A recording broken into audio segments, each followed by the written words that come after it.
Punjabi music industry दुनिया की fastest moving music industry में से एक है। यहाँ पे ऐसे काफी आर्टिस्ट हैं जिन्होंने बहुत कम टाइम में अपना एक एरा डिफाइन किया। एक टाइम था जब ये आर्टिस्ट चार्ट्स में डोमिनेट करते थे, back to back hits, sold out shows, industry का फ्यूचर कहा जाता था। ਅੱਖਾਂ ਉੱਤੇ ਤੇਰੇ ਆਪਰਾਡਾ ਸਜਣਾ ਅਸੀਂ ਟਾਈਮ ਚੱਕਦੇ ਆ ਤੁਹਾਡਾ ਸਜਣਾ। लेकिन आज ये लोग ना ट्रेंड्स में है, ना रील्स पे और ना ही मेन स्ट्रीम कन्वर्सेशन का हिस्सा। सवाल ये है कि क्या इन लोगों में टैलेंट नहीं था? इतनी सक्सेस के बाद ये लोग कहाँ गए?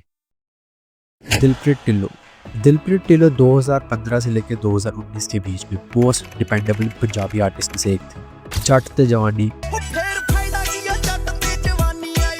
गुंडे नंबर 1,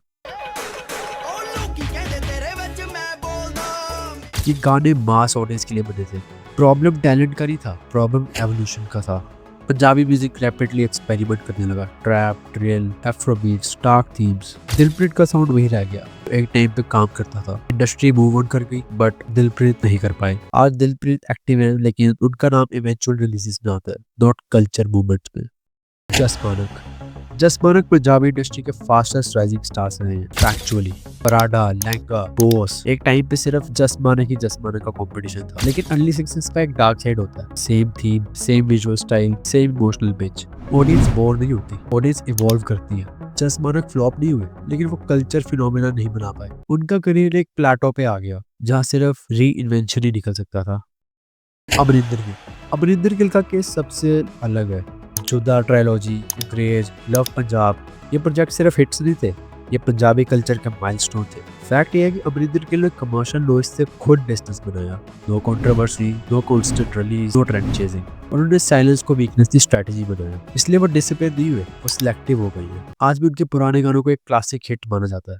जोरा रंधावा को अक्सर गलत समझा जाता है लेकिन फैक्ट्स क्लियर होना चाहिए। उनका ब्रेक थ्रू सॉन्ग था woofer, produced by doctor Zeus, जो उस वक्त पंजाबी म्यूजिक के बिगेस्ट प्रोड्यूसर में से एक थे। वूफर एक प्रॉपर क्लब हिट था।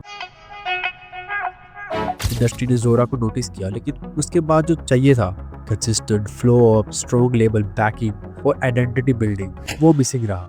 जोरा का करियर एक लॉन्ग गैप में चला गया। पंजाबी इंडस्ट्री गैप फॉरगिव नहीं करती। टैलेंट होने के बावजूद टाइमिंग और कंसिस्टेंसी ने उन्हें रेस से बाहर कर दिया। पंजाबी एमसी का कंट्रीब्यूशन हिस्टोरिकल फैक्ट है। इंडिया तो बच के ग्लोबल चार्ट्स पे गया। जेजी के साथ कोलैबोरेशन हुई।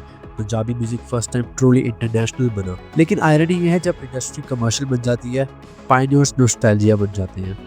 पंजाबी एमसी ट्रेंड्स फॉलो नहीं करते रहे, वो ट्रेंड्स क्रिएट कर चुके थे।